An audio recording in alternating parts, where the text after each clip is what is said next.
강한 손을 기대하라는 제목으로 말씀 나누겠습니다. 어떤 말씀이 주어질지 같이 기대하면서 같이 말씀 나눴으면 좋겠습니다. 우리가 살아가면서 이러한 것들을 경험하게 되는데요.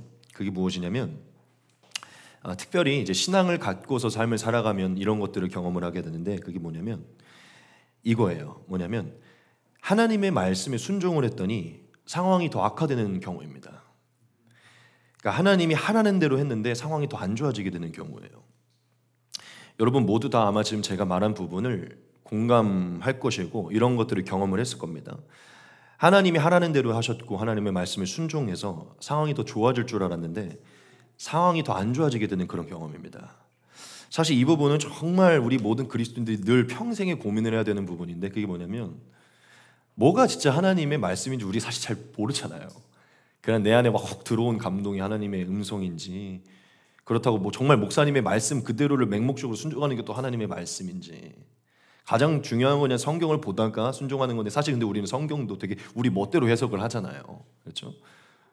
필요한 부분만 이렇게 그러니까 우리는 사실 뭐가 하나님의 말씀인지 사실 분별하기가 좀 어려워요. 그래서 사실 이게 제일 숙제고 늘 딜레마인데 그걸 좀 인정은 하지만 여하튼 우리가 삶을 살아가다가 가끔 그럴 때 있잖아요. 이거는 굉장히 좀 분명하게 내 안에 하나님이 주신 거다라는 그런 마음을 가질 때 있잖아요. 그래서 뭐 어떤 그게 말이든 어떤 언급의 부분이든지 간에 하나님이 우리 안에 누군가에게 분명히 무언가를 언급할 마음을 주실 때가 있죠. 그렇죠? 그래서 언급해야 되거나 말해야 될 것들을 알게 해주셔서 순종하는 마음으로 뭔가를 언급하거나 이렇게 말을 하게 되는 그 대상에게 이런 거를 꼭 하라는 마음이 들어온 거죠. 이거 분명히 하나님의 마음 같아요. 그래서 그런 말하거나 언급했던 어떤 경우들. 그런데 그걸 말했는데 뭔가 이 말로 인해서 잘 될 줄 아는 더 상황이 악화되는 그런 경우들이 있잖아요. 그렇죠? 또한 어떤 결정을 내려야 되는 상황 속에 막 고민을 하고 있어요. 근데 이 고민을 하고 있는데 뭘 어떻게 결정을 해야 돼? 뭐가 하나님의 뜻일까 이랬는데 목사님의 말씀이 확 들린 거예요. 또는 아침에 큐티를 했는데 정확하게 그거에 대한 어떤 뭔가 들리는 거예요. 그러면 정확하게 설교에서나 뭐 하나님의 말씀에서 분명하게 이게 맞는 것 같아서 그 들어와서 순종을 했는데 잘 될 것 같은데 더 악하게 되는 그런 시간들이 있죠.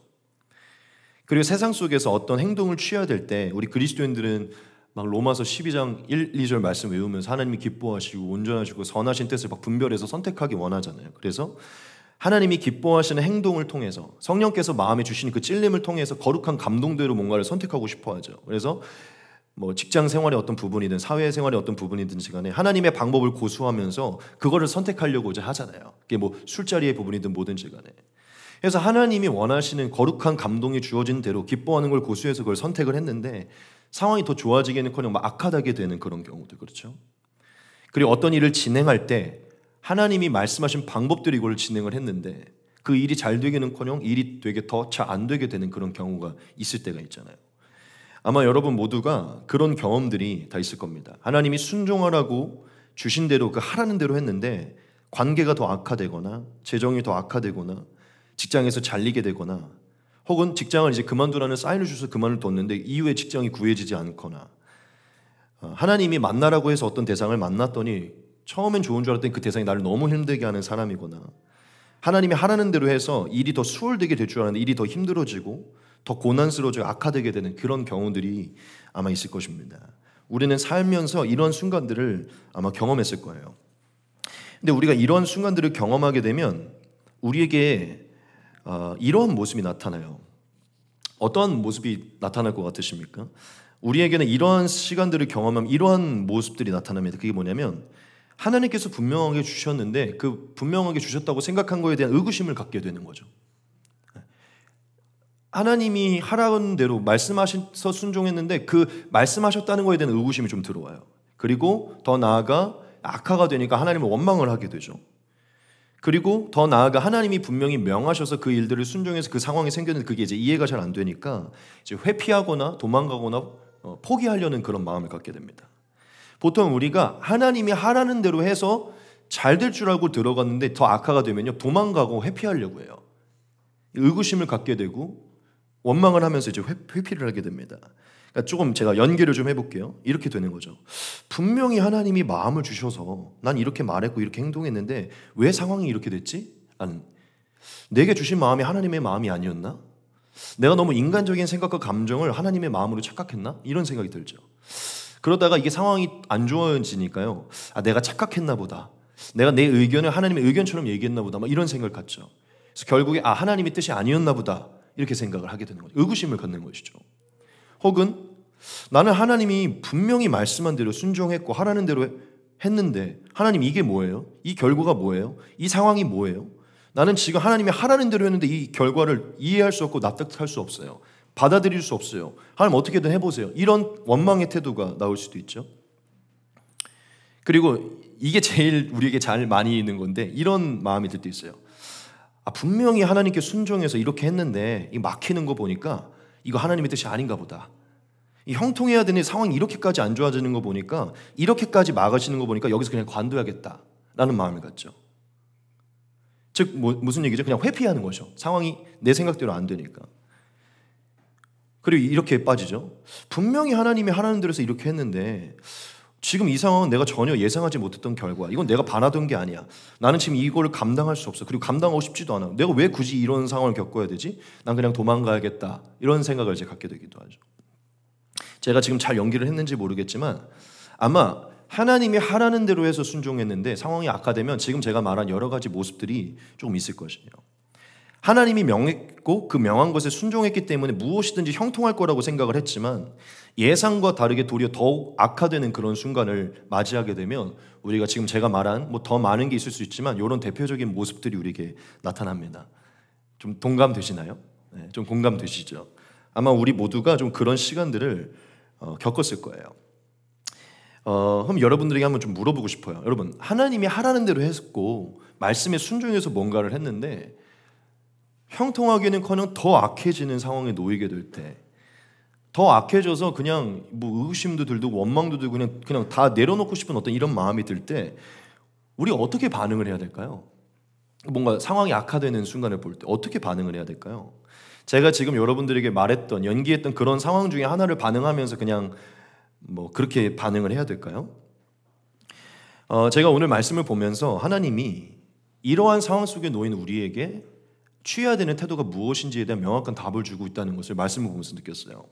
여러분, 오늘 말씀을 보면 지금 제가 여러분들에게 던진 이 질문에 대한 답을 하나님이 우리에게 주시고 있는데 하나님은 이러한 상황 속에 우리가 취해야 될 태도가 무엇인지 오늘 말씀을 통해 얘기를 하고 있어요.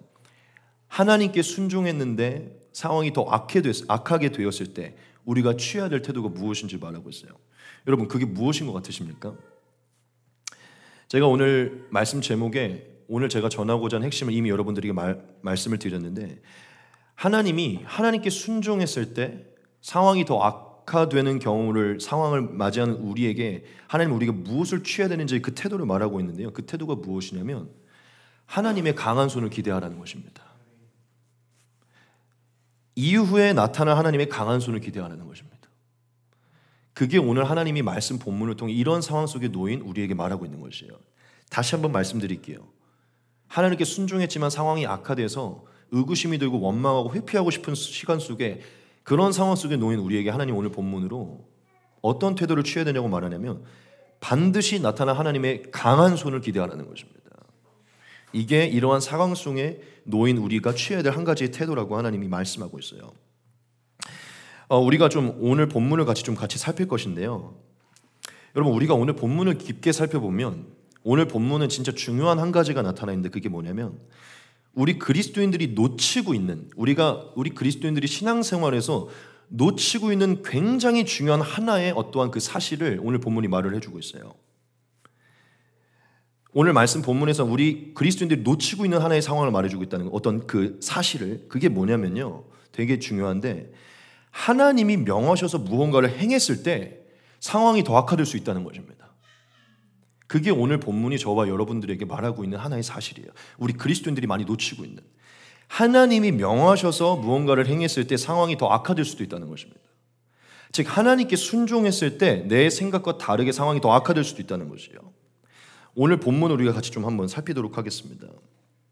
여러분, 하나님이 모세와 아론을 부르셨잖아요. 그렇죠? 우리가 계속 지금 한 3주 연속 모세 얘기를 보고 있는데 하나님이 모세와 아론에게 나타나셔서 내가 전능한 하나님이다, 엘샤다이의 하나님이다, 내가 이제 내 전능한 능력으로 이스라엘 백성들을 이끌어낼 것이다, 그러니 내가 이 일을 할 것이 너희는 지금 바로에게 가서 이스라엘 백성들을 내보내라고 가서 얘기를 해라, 그럼 이 일이 이루어질 것이다, 그렇게 얘기를 해요. 그래서 모세와 아론이 하나님의 명령에 순종해서 하나님이 하실 것을 믿고 바로에게 가서 이 말을 합니다. 그래서 모세와 아론이 그 일이 잘 진행될 거라고 생각을 했어요. 그런데 그들에게 돌아왔던 반응이 무엇이죠? 돌아왔던 반응은 모세와 아론이 예상했던 것과 완전히 달랐어요. 모세와 아론은 하나님이 계획한 일이고 하나님이 명하신 일이기 때문에 그걸 말했을 때 바로가 보낼 거라고 생각했거든요. 그런데 그 일이 잘 되기는커녕 그 일들로 인해 모세와 아론이 발언했던 그 일로 인해서 이스라엘 백성에게 더 큰 문제가 생기게 됐어요. 바로가 모세와 아론의 얘기를 듣고 마음이 풀려서 보내는 게 아니라 너희가 지금 교만해졌구나 이러면서 더 큰 노역을 시킨 거예요, 이스라엘 백성들에게. 같이 한번 보겠습니다.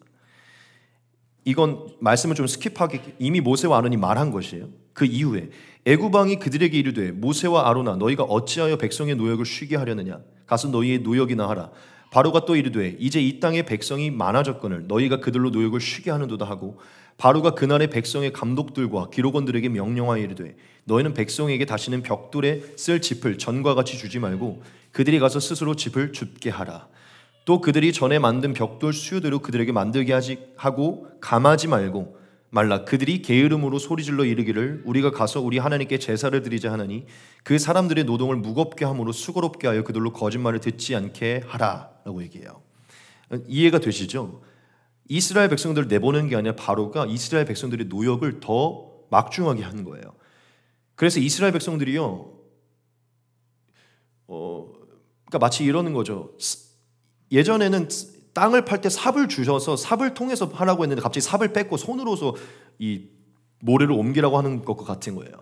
일정 양은 똑같은데 하는 이제 그 도구를 안 주는 것이죠. 더 힘들어진 거예요. 그래서 이스라엘 백성들이 모세와 아론의 그 발언 때문에, 하나님이 하라고 했었던 순종한 것 때문에 이스라엘 백성들이 더 괴로워진 거예요.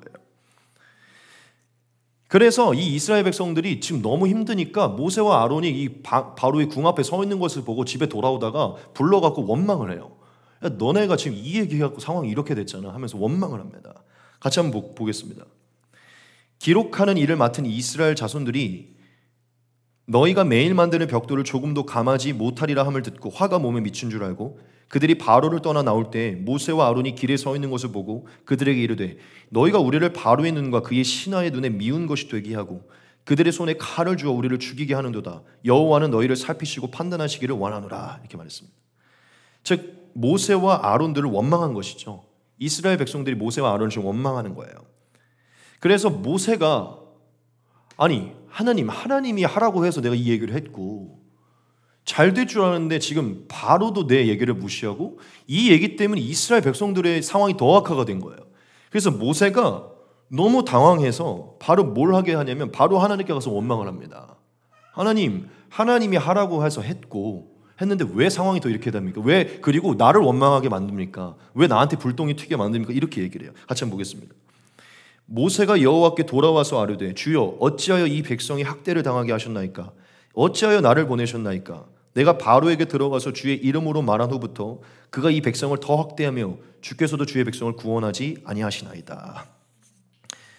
모세는 지금 하나님이 명하신 대로 해서 잘 될 줄 알았는데 문제가 생기니까 의구심이 생기고 이제 원망이 생기고 회피하고 싶어진 것이죠. 난 안 가고 싶다, 안 하고 싶다는 것이죠. 근데 오늘 말씀에 보면 모세가 이렇게 하나님을 찾아와서 하는 게 원망할 때 하나님이 모세에게 분명하게 이렇게 얘기를 합니다. 뭐라고 말하면 모세야 악화된 상황으로 인해서 당황하지 말고 곧 있으면 행할 내 일을 기대하고 바라봐라. 이렇게 얘기를 해요. 같이 한번 보겠습니다. 여호와께서 모세에게 이르시되 이제 내가 바로에게 하는 일을 네가 보리라. 강한 손으로 말미암아 바로가 그들을 보내리라. 강한 손으로 말미암아 바로가 그들을 그의 땅에서 쫓아내리라. 하나님은 모세에게 2번 강조하시면, 여러분 성경에서 2번 강조하는 건 하나님이 굉장한 의지를 내포하는 것인데, 내가 갖고 있는 강한 능력으로, 사실 우리는 알죠, 바로의 마음을 완악하게 할 수 있는 것도 하나님입니다. 내가 가지고 있는 전능한 능력으로 이 모든 상황과 문제, 이 악한 상황을 뛰어넘는 결과를 내가 만들 것이다. 내가 강한 손, 내 능력으로 네가 생각하는 이상의 어떤 결과를 만들 것이니 여기에 당황하지 말고 내가 행할, 내 의로운 오른손으로 행할, 강한 손으로 행할 그 역사를 묵도하고 바라봐라. 이렇게 얘기하는 것이죠.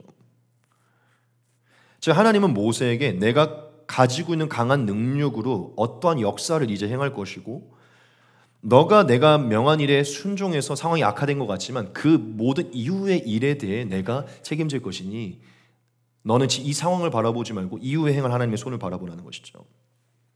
여러분, 하나님이 왜 모세에게 이렇게 얘기했을까요? 굉장히 짧고 굵게 내 강한 손을 바라봐라. 왜 이렇게 얘기했을까요? 왜냐하면 하나님은 이걸 알고 있었기 때문이에요. 그게 뭐냐면 모세가 내 말을 듣고 순종해서 나아갔을 때 상황이 악화될 걸 하나님이 알고 있었기 때문이에요. 제가 아까도 말했지만 사실 하나님이 바로의 마음을 완악하게 하는 것도 하나님의 계획이었죠. 무슨 얘기냐면 모세가 하나님의 말씀 속에 순종해서 나아갔을 때 이 상황이 악화될 게 하나님의 계획 속에 있었다는 거예요. 하나님이 그걸 준비해 놓으셨고 하나님이 알고 있었다는 것이죠. 그리고 하나님은 이 상황이 악화될 것을 아셨을 뿐만 아니라 이 상황이 악화된 이후에 하나님이 행하실 일을 알고 있었어요. 사실 그 이후에 하나님이 행하실 일 때문에 사실 이걸 악화시키게 만든 겁니다. 즉 하나님은 지금 모세에게 왜 이렇게까지 그냥 심플하게 말씀하셨냐면 내가 지금 이걸 알고 있고 이건 내가 미리 아심서 내 계획 속에 있는 거야. 나는 그 이후에 내가 행한 일을 알고 있어. 모세야, 그러니까 지금 잠깐 마음이 좀 불편하지만 예상과 다르지만 여기서 그거에 집중하지 말고 내가 이후에 행할 내 강한 손의 역사를 기대하라. 이렇게 말하고 있는 것이죠. 여러분 잘 알고 있죠? 이렇게 말한 이후에 하나님이 진짜 모세에게 어떻게 하셨죠? 네, 하나님이 진짜 모세의 손을 통해서 하나님의 강한 손 10가지의 재앙을 보이셨고 홍해를 가르시는 사건을 통해서 그 사건 이후에 하나님이 놀라운 하나님의 역사를 모세가 경험을 하게 해요. 즉 하나님이 어떻게 해결하시는지를 보게 한다는 것이죠. 즉 모세는 상황이 더 악화되는 것 같았지만 그 악화된 상황 속에서 그것을 견디고 그 이후에 하나님의 강한 손을 기대했을 때 그 이후에 더 극적으로 나타나는 하나님의 강한 손을 볼 수 있었다는 것이에요. 그 상황 이후에 더 극적으로 부각하는 하나님의 영광을 그 일을 성취하심으로 하나님의 영광을 나타내는 하나님의 영광을 더 극적으로 보게 됐다는 것이죠. 이후에도 제가 얘기하겠지만 여러분 이것을 꼭 기억해야 됩니다. 그게 무엇이냐면 만약 바로가 모세와 아론이 나아가서 그 얘기를 했을 때 즉시 그들을 보냈다면요 10가지의 재앙과 홍해를 가르시는 하나님의 역사를 이스라엘은 볼 수 없었어요. 하나님이 그 마음을 완악하게 하셔서 그 문제를 상황 악하게 하심으로 인해서 그 이후에 하나님의 역사를 이스라엘이 경외하고 하나님이 어떠한 분인지를 보게 하고 그 역사를 통해서 이스라엘 하나님을 신뢰하게 된 거예요. 그 상황은 사실 하나님의 역사를 이후에 나타난 하나님의 강한 손을 더 극대화시키는 필요한 상황이었다는 것이죠. 지금 이해되십니까? 여러분 오늘 본문이 저와 여러분들이 굉장히 분명한 한 가지를 말하고 있는데 그게 무엇이냐면 하나님이 명하셔서 순종한 일에도 상황은 더 악화될 수 있다는 것입니다. 하나님이 하라고 하신 대로 했을 때도 상황은 더 악화될 수도 있다는 것이에요. 그리고 또 한 가지를 우리가 말하고 있죠. 그러한 상황 속에서 오늘 본문이 우리에게 말하는 것, 그러한 상황 속에서 당황하지 말고 하나님의 강한 손을 기대하라는 것입니다. 왜냐? 그게 하나님이 명하신 일이고 하나님이 함께 하신 일이라면 그 모든 악화된 상황이 하나님의 아심 속에 있고 하나님의 주권 안에 있기 때문에 하나님은 자신이 명하시고 이루실 그 일에 대해서 반드시 하나님의 강한 손으로 역사, 성취할 그것들을 갖고 있기 때문에 하나님이 명하셔서 간 곳에서 내 생각과 다른 것이 악화가 일어난다고 해도 거기서 그것을 원망하고 회피하는 것이 아니라 거기서 하나님의 강한 손을 바라보라는 것이죠. 왜냐? 하나님이 함께 하시고 하나님이 미리 하심 속에 있다면 그 모든 상황이 하나님 주권 안에 있기 때문에 강한 손을 갖고 계신 하나님 주권 안에 있기 때문에 오늘 말씀 본문은 저와 여러분들 굉장히 심플한 2가지의 메시지를 주는데 하나님의 말씀에 순종해도 상황은 악화될 수 있고 우리의 예상과 다른 문제가 생길 수 있고 그 문제 속에서 우리가 그냥 단순히 의구심을 갖고 원망하며 회피하는 것이 아니라 거기서 하나님이 말하는 것은 그 모든 것의 주권을 갖고 있는 하나님의 강한 손을 바라봐야 된다는 것입니다. 지금은 제가 조금 우리가 불편해할 수 있지만 우리 모두가 갖고 있는 한 가지 문제점을 제가 조금 얘기를 할 것입니다. 조금 길게 이 부분을 좀 설명을 할 건데 우리의 어떤 문제들을 보기 위해서 조금 몇 가지를 나누겠습니다. 여러분 우리 그리스도인들에게는 한 가지 큰 문제가 있어요. 그게 무엇이냐면 하나님 안에서 하나님과 동행할 때 어떤 문제가 생겼을 때 그 문제 이후에 하나님께서 행할 어떤 것을 기대하는 것보다는 그래서 그 문제 속에서 하나님을 의지해서 그 문제를 돌파하려고 하기보다는 그걸 회피하고 도망하려고 하는 모습이 있다는 것이에요. 저는 조금 이렇게 말을 하고 싶은데 굉장히 좀 조심스럽게 언급하고 싶은데 모두가 그렇진 않기 때문에 우리 모든 그리스도인들이 신앙을 갖고 있고 하나님 그리고 하나님의 뜻이라는 어떤 이것들을 많이 좀 빙자해서요, 자기 자신이 갖고 있는 그 어떤 엄살이나 직면하고 싶지 않아 하는 것이나 회피하고 싶은 마음들, 고난을 이기고 극복하고 싶지 않은 마음들을 하나님과 하나님의 뜻이라는 이름으로 빙자해서 이것을 정당화시키는 경우가 많아요. 제가 말하는 바가 이해될 줄 믿습니다. 제가 좀 몇 가지 예를 들을 것인데 이게 우리에게 굉장히 깊게 있는 것이기 때문에 우리가 같이 보기를 원합니다. 우리가 이런 모습들을 많이 보게 될 거예요. 그게 뭐냐면, 예를 들어서 어떤 대상과, 그러니까 하나님 안에서 하나님이 허락하셔서 만난 어떤 대상과 어떤 문제 속에 있을 때를 생각해 봅시다. 어떤 문제 속에 있어요. 그래서 어떤 문제로 인해서 하나님께서 어떤 마음을 주셔서 그 어떤 마음으로 인해서 어떤 대상이 어떤 말이나 언급을 했다고 한번 생각을 해봅시다. 그래서 잘 뭔가를 해결을 하기 위해서 어떤 말을 하고 언급을 했어요. 그런데 그것으로 인해 예를 들어 더 화평해지고 뭔가 하기 위해서 그 말을 꺼냈는데 생각보다 거기서 완전히 적대적으로 나오고 뭔가가 돼서 내 생각했던 반응과 완전히 다르게 흘러가는 거예요. 그러면은 우리가 대표적으로 나오는 방향이 그 반응이요, 그 모든 것들을 어느 정도 이겨내고 이것들을 조율하려고 하는 것보다는 여기서 나는 분명히 하나님의 마음으로 이 얘기를 했었는데 여기서 이렇게 나오니까 이런 부분들은 하나님의 뜻이 아니다, 이렇게 뭔가 예를 들어 화평하지 않고 뭔가 형통하지만 하나님의 뜻이 아니라 이래서 대화 자체가 어느 날 중단돼 버리는 경우가 있어요.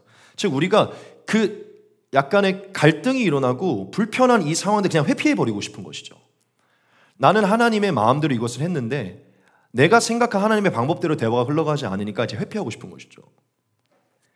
그러니까 이 시간 이후에 뭔가 일어날 거를 바라보기보다는 지금 이 현상이 내 생각과 조금 다르니까요, 일단 대화를 중단하고 그냥 카톡방을 나가고 싶은 것이죠. 어떤 그런 태도를 보일 때가 있다는 것이죠. 근데 우리 마음속에 뭐가 있냐면 이 하나님의 뜻이라는 생각이 있다는 것이에요. 그리고 이것은 지금 막 커플들도 있고 사실 커플을 넘어서서 뭐 비즈니스 관계든 성도의 관계든 여러 가지 관계에서 있는데요, 하나님이 마음을 주셔서 하나님이 어떤 대상을 만나라고 하셔서 어떤 대상을 만났다고 생각을 해봅시다. 처음에 만났는데 너무 잘 맞는 거예요. 막 하나님의 놀라운 섭리 같아. 어떤 그게 이성이 될 수도 있고, 그게 뭐 같이 동역하는 사람이 될 수도 있고, 비즈니스적인 관계가 될 수도 있고, 뭐 친구가 될 수도 있고, 어떤 사람을 처음에 하나님 안에서 만났어요. 그런데 너무 잘 맞는 거야. 대화도 너무 잘 통하고 막 신앙의 결이 잘 맞아요. 그래서 하나님의 섭리다, 이때 나에게 주신 선물이 막 이런 걸 느끼게 됐어요. 근데 한 2주가 지나고 한 달이나 한 2달이 지났는데 슬슬 점점 안 맞는 부분이 생기는 거예요. 점점 그 행동이 한심해 보이고 이해가 안 되는 부분이 생기는 겁니다. 그래서 처음에 즐거웠지만 오히려 만나지 않았을 때보다 내가 요즘 스트레스가 더 많아지는 거예요. 예를 들어. 그럼 곧바로 우리는 이런 생각을 많이 하게 되죠. 그래도 하나님이 명하신 사람이고 이 시간도 하나님 안에 있고 이후에 하나님께서 놀라운 역사를 행하실 거야. 그러니까 이 시간을 잘 조율해서 한번 가보자. 이렇게 생각을 하기보다는 형통하지 않다, 이건 하나님의 뜻이 아니다, 원래부터 하나님의 뜻이 아니었나 보다, 내가 잘못 생각했나 보다, 내가 성급하게 너무 이 사람과 친밀해졌나 보다 라는 생각을 갖게 되면서 곧바로 만남을 중단하려는 마음을 갖게 되죠. 그러니까 뭔가 처음에 즐거웠던 것보다 어떤 마음이 잘 안 될 때. 그리고 또 한 가지, 하나님께서 어떤 비전을 우리에게 확고하게 주셔서 어떠한 일이나 프로젝트를 시작하게 하셨어요. 그래서 그 일과 프로젝트를 같이 시작하려고 하는데 하나님이 때마침 너무 좋은 사람을 붙여주신 거예요. 그래서 처음에 막 비전을 나누고 대화를 하고 일을 시작하려고 했는데 너무 잘 맞아서 막 하려고 하는 거예요. 그래서 처음에는 막 서로가 비전을 나누고 희망을 주고 잘 맞추고 막 기대감이 커졌어요. 근데 가면 갈수록 뭔가 개인의 삶도 바빠지고 뭔가 소홀해지고 의견도 갈라지고 막 다툼이 생기고 막 그렇게 됐어요. 그럼 그때 우리는 이제 이런 마음이 들게 되죠. 이 사람이랑 이거를 하는 거는 여기에는 사랑과 희락과 화평이 없다, 여기에는 뭔가 하나님의 나라가 없다 얘기하면서 그 사람과 뭔가 일을 진행하는 자체에 대해서 내려놓고 싶어하는 마음을 갖게 되죠. 그러니까 여기는 하나님이 계시지 않는다는 마음을 갖게 된다는 것이죠. 처음에는 하나님이 붙여주셔서 감사하는 마음으로 시작했다가 그런 마음으로 흘러가게 돼서 내려놓고 싶어하는 경우가 있다는 것이죠. 그리고 사실 이 부분이 진짜 제일 많은 문제 중에 하나인데 그게 뭐냐면, 우리가 일자리를 구할 때 처음에 어떤 일자리를 구하면 우리가 거의 대부분 그리스도인들이 이렇게 얘기해요. 하나님이 인도해 주셨어요. 하나님이 너무 좋은 직장 주셨고 너무 딱 맞아요. 저의 일이랑 딱 맞아요. 여기 있는 사람들도 너무 착해요. 하나님이 나를 위해 예비한 직장이요 라고 이렇게 얘기를 해요. 근데 한 2주가 지납니다. 한 달이 지나요. 점점 사람들이 이제 처음 들어온 사람처럼 날 반겨주자 익숙해져요. 점점 나한테 친절함이 사라지고 막대하기 시작합니다. 나한테 주는 일거리가 많아져요. 그렇게 되다 보면, 그리고 좋았던 관계들도 점점 막 틀어지게 됩니다. 그러다 보면 우리 안에 무슨 마음이 드냐면, 처음에는 하나님이 예비하셔서 인도해서 들어갔다고 생각하지만 생각했던 것보다 악화되고 생각했던 것보다 더 심각한 일들이 벌어지게 되면은 이런 마음이 들죠. 여기는 하나님이 예비하신 곳이 아니다. 여기는 크리스찬 정신이 너무 없다. 여긴 계속 있으면 내 영혼이 안 좋아지겠다. 여기서 하나님의 일을 이룰 수 없고 더 묵상할 수 없다. 막 이렇게 생각하면서 그 상황을 이겨내려고 하기보다는 하나님의 뜻이 아니라는 생각을 가지면서 나오려고 하죠. 아마 여러분 모두가 이런 비슷한 경험들이 있을 거예요. 뭐 사람들과 대화를 하거나 문제가 생기거나 일을 시작하다가 일을 중단하는가, 아니면 일자리를 들어가서 이런 것들 때문에 그 일자리를 회피하거나. 저는 제가 예전에 그 교회 개척했을 때 그런 얘기 했었거든요. 무슨 얘기를 했으면, 제가 이런 부분에 대해서 우리 크리스찬들이 많이 연약하다는 걸 느끼고, 제가 예전에 그런 얘기를 했었어요. 어떤 사람한테 그렇게 얘기했었어요. 아니, 코로나 막 3년을 지나고 너무 힘들어하니까 저한테 어떻게 계속 지속할 거냐 막 이런 얘기를 하면서 힘들지 않냐 막 이런 얘기했을 때 제가 그랬어요. 나는 내 의지로 이걸 그만두고 싶은 마음은 없다.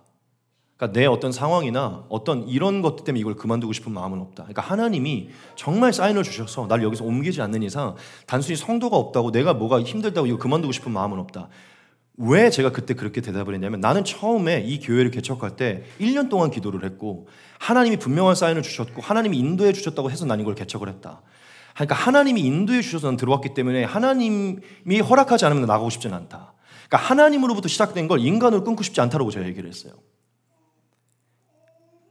사실 얼마 전에 유은 목사님이 개척한 지 1년이 이제 1년 넘었을 때, 1년 되고 나서 저를 찾아와서 고민을 막 털어놔서 제가 이걸 나눴었거든요. 유은 목사님, 제가 진짜 이 5년이라는 시간이 너무 힘들었는데 그냥 딱 이 한 가지 때문에 난 견뎠다고. 엄청 그만두고 싶은 마음이 많았는데 매일 기도의 자리로 돌아가면 하나님이 시작한 걸 내 인간의 의지 때문에 끊고 싶진 않다라는 마음 때문에 여기까지 왔다고 그렇게 말씀을 드렸었어요.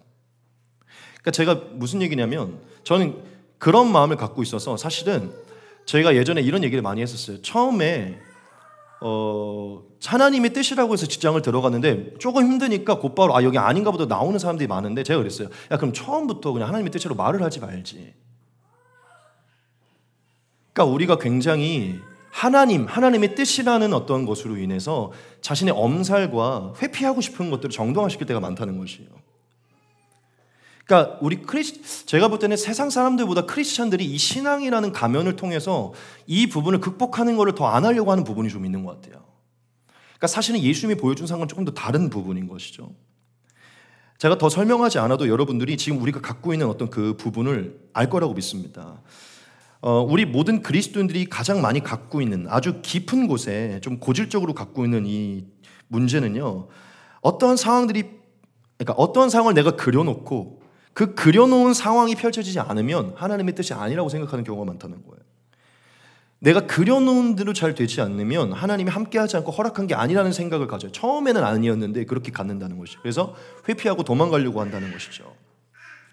하나님이 주셨고 허락했고 예비하셨고 하나님이 나에게 가지게 하셔서 했다고 말하지만, 조금만 문제가 지적당하게 되거나 조금만 불편한 상황이 생기거나 조금만 다툼이 생기거나 조금만 싫은 부분이 생기거나 조금만 관계가 틀어지거나 내 생각과 다르고 예상과 다르면 하나님의 뜻이 아니라고 생각하면서 회피하려고 하는 것이죠. 마치 오늘 본문에서 모세가 하나님이 허락하셔서 갔는데, 그래서 하나님이 명하셔서 가면 이렇게 펼쳐질 줄 알았는데 그게 아니니까 하나님께 돌아와서 원망하면서 그만하고 싶다고 말하는 것과 비슷한 것이죠. 우리는 너무 많이 하나님이 하라고 하라고 해서 했다고 말했지만 그것이 내 생각과 다르게 상황이 악화되는 것을 볼 때 이 상황과 결과는 진짜 아니야 라는 이제 마음을 닫아버리고, 하나님이 뭐라고 말하는지를 더 보고 그 이후에 하나님이 어떤 것을 기대하는 초점이 생기기보다는 이 부정적인 시각으로 빨리 이거를 그만하고 싶은 어떤 생각을 많이 갖게 되는 것이죠. 저는 여러분 모두가 이것을 굉장히 공감할 거라고 생각하고, 우리 모든 그리스도인들 안에 굉장히 깊게 도사리고 있는 한 가지의 부분이라고 저는 생각합니다. 저는 오늘 말씀의 본문의 모세의 모습이 어쩌면 현대를 살아가는 우리에게 한 가지의 문제점을 잘 보여주고 있다고 생각해요. 여러분, 우리가 오늘 말씀을 통해서 이것을 꼭 기억하기를 원하는데요. 사실 오늘 메시지도 굉장히 단순한 것인데 다시 한번 여러분들에게 강조하고 싶은데, 여러분, 하나님이 함께 하시고 하나님이 명하신 일에도요, 얼마든지 문제가 발생할 수 있습니다. 내가 생각하는 것과 다른 상황이 펼쳐질 수 있고 내가 생각했던 것과 다른 일들이 벌어질 수 있어요. 우리가 그것을 인정해야 된다는 것입니다. 그러니까 그것만 하나님의 나라가 아니라는 것을 인정해야 돼요. 그리고 내 예상과 다른 것이 하나님의 뜻이 아니라고 여기면서 하나님을 원망하고 그 자리를 회피하고 포기하는 것이, 그게 하나님이 기뻐하신 일이 아니라는 것을 깨달아야 돼요. 하나님은 그 모든 악화된 시간 속에 함께하고 계시고 그 상황을 알고 계시고 주관하고 계시고 그 상황을 지났을 때 그것을 역전시킬 수 있는 능력이 있다는 것을 우리가 기억해야 됩니다. 즉 하나님이 어떠한 분이신지를 깨닫고 하나님의 행하시는 그 역사와 그 강한 손이 어떻게 행하시는지를 바라보면서 그것들을 기대하는 태도가 우리에게 필요하다는 것이죠.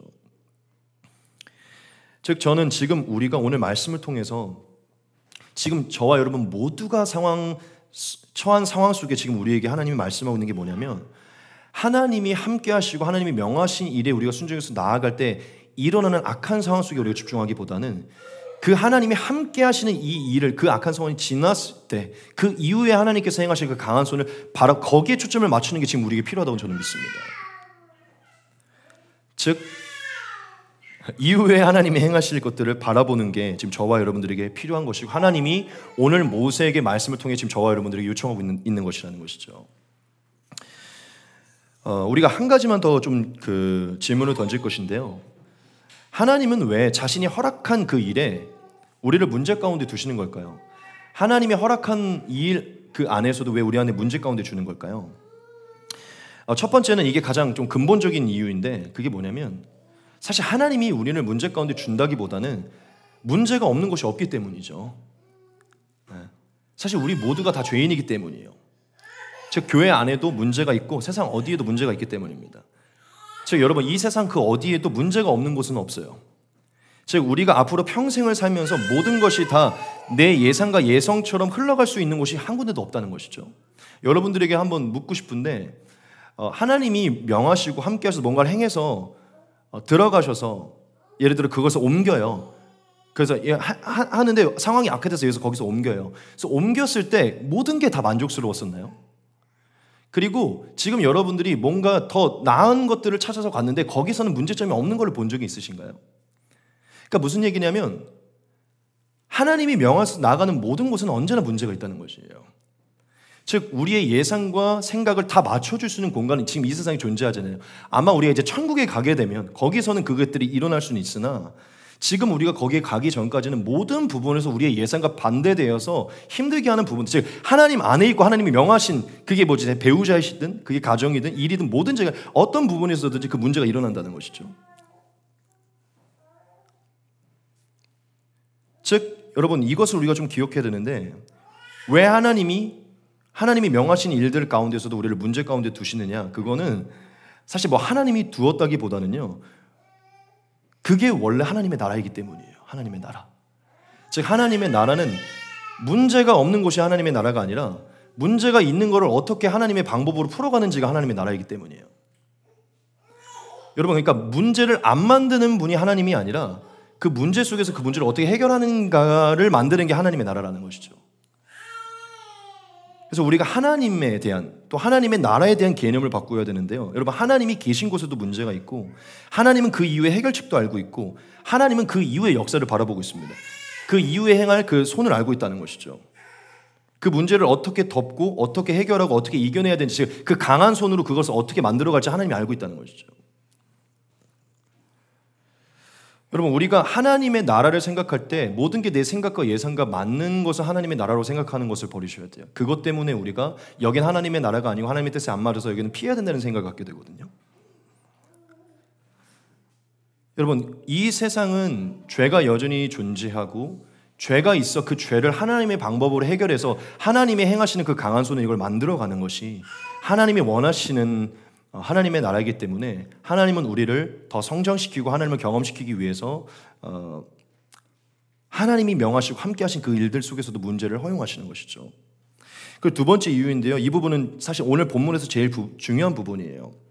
왜 하나님이 함께 하시고 명하신 일에 우리가 나아갈 때도 왜 우리를 문제 가운데 두시는가? 여러분, 우리가 하나님이 우리에게 일부러 문제를 만드는 것은 아니지만 문제 가운데 두시는 이유는요, 우리가 그 문제가 있을 때 하나님을 더 의지하고 하나님의 역사하심을 더 선명하게 볼 수 있기 때문이에요. 즉, 내 힘으로 뭔가를 할 수 없고 내 힘으로 이것들을 감당할 수 없을 때, 나는 여기서 늘 회피했었고 늘 말을 끊었었고 늘 관계를 중단했었고 늘 늘 그냥 그러한 방법으로 그 이후의 역사를 본 적이 없었는데, 그것들을 이겨내고 거기서 하나님을 의지해서 내가 할 수 없는 것들이 하나님이 행하시는 일들을 의지하면서 바라볼 때 하나님을 더 경험할 수 있기 때문이에요. 제가 아까 얘기를 했었죠. 만약에 바로가 모세와 아론을 곧바로 보냈다면 그들은 하나님의 역사가 얼마나 큰지를 경험할 수가 없었어요. 즉, 하나님이 어떤 분이신지를 볼 수가 없었고 하나님의 역사가 그들에게 얼마나 크게 존재하는지를 볼 수가 없었다는 것이죠. 여러분, 이것과 같아요. 하나님이 왜 우리에게 문제를 주시려고 하는 게 아니지만 이 세상의 모든 일들을 통해서 문제 가운데 두시는 것은 우리가 그것들 속에서 하나님을 의지해서 그 이후에 그 문제를 해결하시는 하나님의 손을 통해서 하나님을 경험하고 하나님을 깨닫고 하나님을 신뢰할 수 있도록 만들기 위함이죠. 만약 우리가 여러분들에게 이것을 꼭 말씀드리기 원하는데, 계속 문제가 없는 어떠한 것들을 선택하거나 그거를 찾아가면요, 우리는 그 모든 것을 극복시키는 하나님을 경험할 수 있을 수가 없습니다. 그 뒤에 역사하시는 하나님의 손을 한 번도 경험할 수 없다는 것이에요. 그러니까 예를 들어 결혼을 했는데 첫 번째 와이프랑 마음에 안 들어서 헤어져요. 두 번째 재혼을 했는데 또 마음에 안 들어서 헤어져요. 세 번째는 또 마음에 안 들어서 헤어져요. 이러면 뭘 배울 수가 없냐면, 이건 사실 신앙과도 상관없이 무엇이죠? 이 관계를 어떻게 극복해서 그 이후에 더 돈독해진 뭔가를 이루는 방법을 배울 수가 없는 거예요. 그러니까 무슨 얘기입니까? 신앙으로 가지고 오면 정말 사자굴에 들어갈 때 사자굴에 안 들어가고 싶어 그냥 예수님을 배신하고 돌아가는 것보다 다니엘처럼 그냥 사자굴에 한번 하나님을 의지해서 들어갔을 때 사자의 입을 막으시는 하나님을 경험하는 것을 경험할 수가 없다는 것이죠. 뭘 할 때? 악화된 상황 때문에 하나님을 원망해서 피하게 되면. 하지만 그 이후에 이 모든 것을 역전시킬 수 있는 하나님을 바라보면서 이게 하나님 안에 있고 하나님 명하신 일에 순종해서 내가 가고 있다는 확실하게 믿음으로 이것들을 직면하고 돌파할 때요, 분명히 하나님이 오늘 말씀한 것처럼 그 이후에 하나님 때문에 순종해서 견디는 우리에게 하나님의 강한 손을 보이실 것이라는 것이죠. 즉, 하나님이 우리를 문제 가운데 두시는 이유는 그 문제가 결국 우리가 하나님의 역사를 바라보고 하나님을 선명하게 보고 하나님을 경험할 수 있는 통로가 되기 때문이라는 것이죠. 이해가 되십니까? 하나님이 그래서 분명하게 성경에 이 얘기를 이렇게 기록하셨죠. 같이 한번 보겠습니다. 내가 바로의 마음을 완악하게 한즉 바로가 그들의 뒤를 따르리니 내가 그와 그의 온 군대로 말미암아 영광을 얻어 애굽 사람들이 나를 여호와인 줄 알게 하리라 하시매 무리가 그대로 행하리라. 네. 하나님 분명히 말씀하시죠. 이 문제는 내가 허용한 것이고 이 문제 이후에 내가 내 영광을 나타낼 것이다. 이 문제로 인해 내가 더 큰 영광을 나타낼 것이다. 그리고 너가 나를 신뢰하게 될 것이고 내 영광을 네가 보게 될 것이다. 하나 더 보겠습니다. 또 말씀하셨어요. 내가 애굽 사람들의 마음을 완악하게 할 것인즉 그들이 그 뒤를 따라 들어갈 것이라. 내가 바로와 그의 모든 군대와 그의 병거와 마병으로 말미암아 영광을 얻으리니 내가 바로와 그의 병거와 마병으로 말미암아 영광을 얻을 때야 애굽 사람들이 나를 여호와인 줄 알리라 하시더니. 여러분, 우리가 이것을 기억해야 되는데 왜 하나님이 모세에게 그 상황을 해결해 주시기 원하냐면요, 모세가 하나님의 뜻대로 했기 때문이에요. 하나님의 뜻대로 그 문제 속에 들어갔기 때문입니다. 지금 이해되십니까? 하나님을 위해 하나님의 뜻을 이루기 위해서 거기서 견지고 있었기 때문에 하나님이 그 이후에 그걸 해결해 주신 거예요. 여러분들이 그것을 꼭 기억하시기 바랍니다. 하나님이 명하신 일에 들어가서 그 악한 식이 있으면 다니엘도 그와 같죠. 하나님께 경배하는, 하나님을 위한 일, 하나님께 순종하는 일 때문에 거기에 들어가게 된 거예요. 하지만 하나님이 그것을 외면하지 않으시고 강한 손을 보여주시죠. 하지만 만약 다니엘이 거기서 나오게 됐다면 그것을 경험할 수 없다는 것입니다. 하나님이 모세에게 강한 손을 말씀하신 것은 그가 하나님의 말씀에 순종해서 하나님의 감동대로 해서 그 상황 속에 들어갔기 때문이에요. 그러면 하나님은 거기서 그 이후에 나타난 하나님의 강한 손을 보임으로 모세에게 하나님이라는 분으로 더 나타나기 원하시고, 사실은 그 문제로 인해서 모세라는 자체도 이스라엘 백성에게 더 인정을 받게 됐어요. 지금 역전이 됐다는 것이죠. 모세가 완전히 원망을 받고 너 때문에 이렇게 됐어라고 했지만 하나님이 모세의 영광을 회복시켰다는 거예요. 그 문제를 모세가 견뎠을 때. 왜냐하면 하나님이 그 강한 손으로 모세를 들어 올려주셨거든요. 백성들의 입을 막은 것이죠. 아, 이게 모세로부터 나온 게 아니라, 모세가 잘못한 게 아니라 이게 진짜 하나님으로부터 나온 것이었구나. 여러분, 하나님이 저와 여러분들을 하나님이 명하셔서 가는 부분 속에서도 악한 상황 속에, 문제 속에 두시는 이유는요, 그 시간들이 우리가 더 하나님을 배울 수 있고 그 시간 동안 하나님을 의지해서 하나님의 강한 손을 경험할 때 우리가 훨씬 더 큰 믿음과 훨씬 더 큰 하나님의 진정한 하나님의 나라들을 거기서 경험할 수 있기 때문이죠. 정말 하나님을 더 믿게 되고 사랑할 수 있는 마음이 생기기 때문이죠. 여러분, 우리가 이 부분을 꼭 오늘 깊게 새기면서 이것을 생각하고 이제 이후에 말씀을 마쳤으면 좋겠는데, 여러분, 우리가 꼭 이것을 생각하기 바랍니다. 그게 뭐냐면, 하나님은 예수님을 늘 문제 속에 두셨다는 거예요. 예수님을 늘 문제 속에 두셨다는 겁니다. 너무 신기하지 않습니까? 여러분, 하나님은 사람의 마음을 다 바꿀 수 있잖아요. 그냥 예수님을 이 땅에 보내셨을 때 모두 다 예수님을 보면서 즐거워하고 기뻐하고 그분의 말씀을 가르침을 즐거워하고 다 믿게 하면 좋을 텐데, 하나님은 예수님께 그렇게 하지 않았어요. 예수님이 33년 동안 사시는 동안에 늘 자기를 시기하고 질투하고 미워하는 자들의 그 마음을 다 알고 있었어요. 그리고 그들 속에서 살아야 됐고, 그들과 늘 말다툼을 해야 됐고, 분쟁이 생겼고, 그들의 그것들 받아줘야 됐고, 피해 다녀야 됐고, 가르쳐야 됐고, 배신당해야 됐고, 마지막에는 뭐 침뱉음을 받고 채찍질을 당하게 됐죠. 즉 33년 동안 하나님이 보내셔서 들어온 이 세계, 하나님이 오라고 하셨던 이 세상 속에서 계속 문제 속에 있었어요. 예수님이. 여러분, 사실은 우리가 여기 관계 속에서도 이 몇 명 없는 데서도 예를 들어 이 대상이 나한테 조금 싫은 감정이 있다는 걸 느끼면 굉장히 불편하잖아요. 근데 여러분, 예수님은 모든 사람의 마음을 알잖아요. 지금 이 대상이 나를 얼마나 싫어하는지를 다 100% 느끼고 있는 거잖아요. 그런데 그 속에서 살아가고 있는 거예요.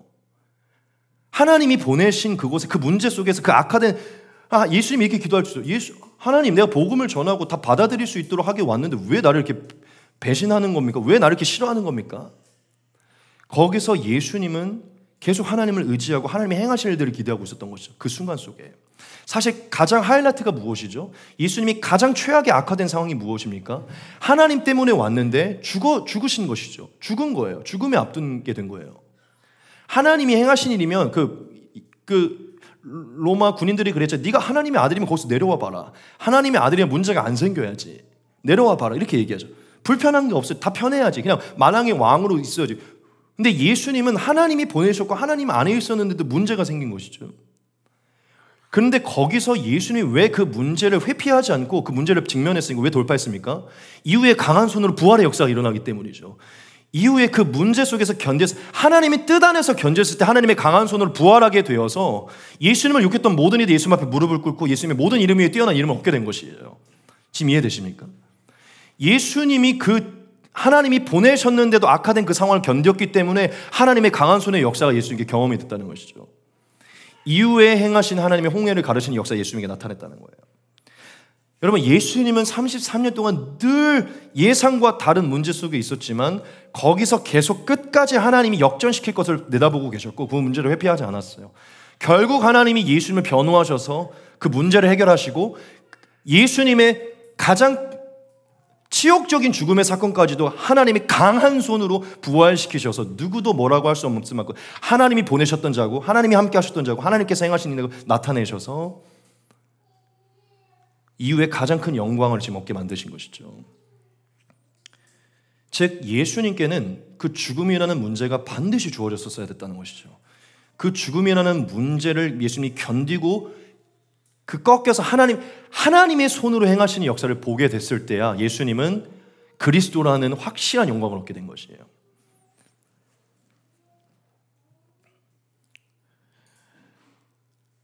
여러분들께 이 예수님의 말씀을 의지해서 말씀드리기 원하는데, 여러분, 하나님이 허락하신 일들 안에서 죽음의 문제를 직면해야 하나님의 강한 손을 경험할 수 있습니다. 즉 죽음의 문제를 직면할 때야, 그걸 통과할 때야만 부활의 역사를 경험할 수 있다는 거예요. 즉 하나님이 허락하셔서 나아가고 있는 길 속에 죽음처럼 견디고 싶지 않고 피하고 싶고 악화된 것처럼 보이는 그 시간을 사실 지나야만 그 이후에 하나님이 나에게 역사하시는 그 손의 역사를, 그 부활의 역사를 볼 수 있다는 것입니다. 여러분, 우리는 하나님이 명하신 길로 나아갈 때 죽음이 다가오면 십자가를 지라고 하면 하나님의 뜻이 아니라고 생각을 하죠. 왜냐? 하나님의 뜻은 고난이 없고 십자가가 없는 거고 내 생각과 예상과 맞는 것이니까. 그런데 여러분, 예수님은 하나님의 뜻 안에 있었는데 최악의 상황이 하나님의 뜻이었었어요. 하지만 그것을 지났을 때, 돌파했을 때 강한 손이 예수님을 부활시키셔서 예수님을 영광스럽게 한 것이죠. 저와 여러분들이 죽음을 직면해야 강한 손의 역사를, 부활의 역사를 경험할 수 있어요. 그게 배우자의 문제든 가정의 문제든 뭐 교회의 문제든 직장의 문제든 하고 있는 프로젝트의 문제든지 간에 회피하는 게 답이 아니라 그 속에서 하나님은 이제서 그것을 하나님이 역전시키는 역사를 보는 것이 우리에게 필요하다는 것이죠. 즉 죽음을 직면해서 부활의 역사를 경험하는 게 우리에게 필요하다는 것입니다. 그걸 지나야만 부활의 역사를 볼 수 있다는 것이죠.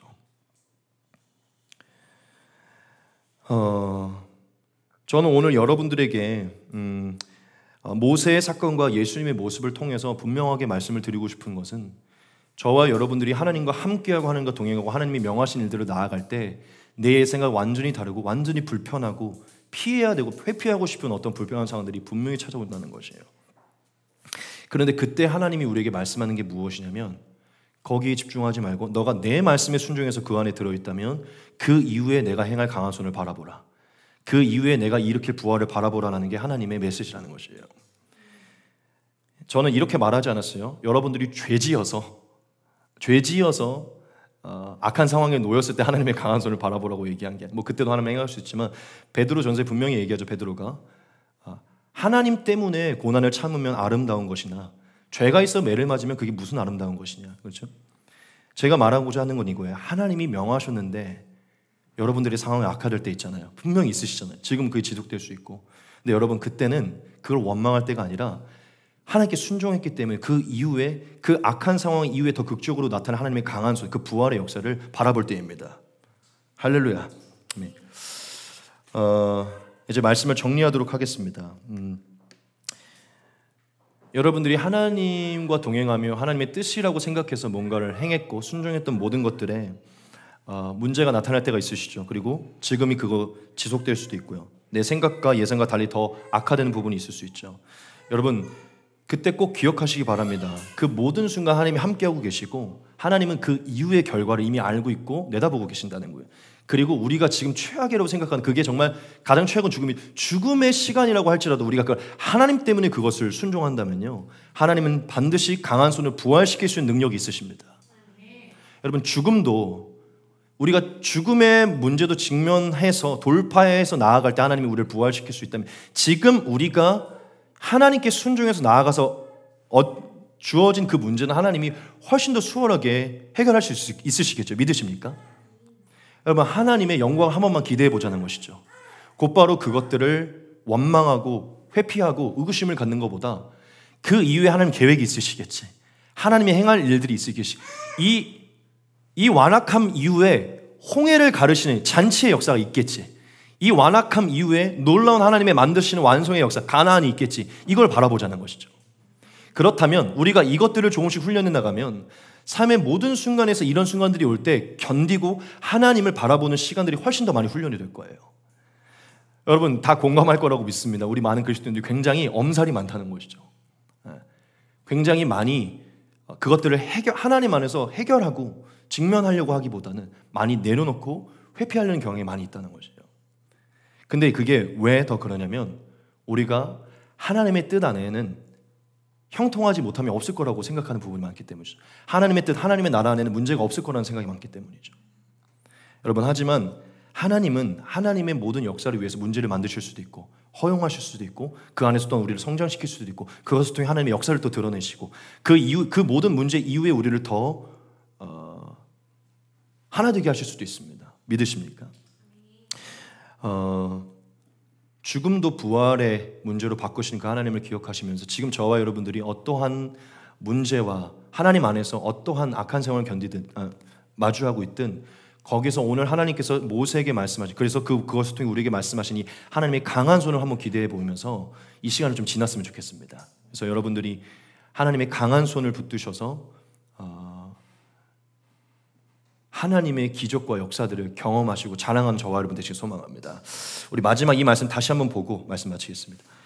여호와께서 모세에게 이르시되 이제 내가 바로에게 하는 일을 내가 보리라. 강한 손으로 말미암아 바로가 그들을 보내리라. 강한 손으로 말미암아 바로가 그들을 그의 땅에서 쫓아내리라. 네. 여러분 오늘 이 강한 손, 하나님이 우리에게 말씀하시는 강한 손을 잘 기억하시고 여러분의 삶의 각 부분에 강한 손이 경험되기를 소망합니다.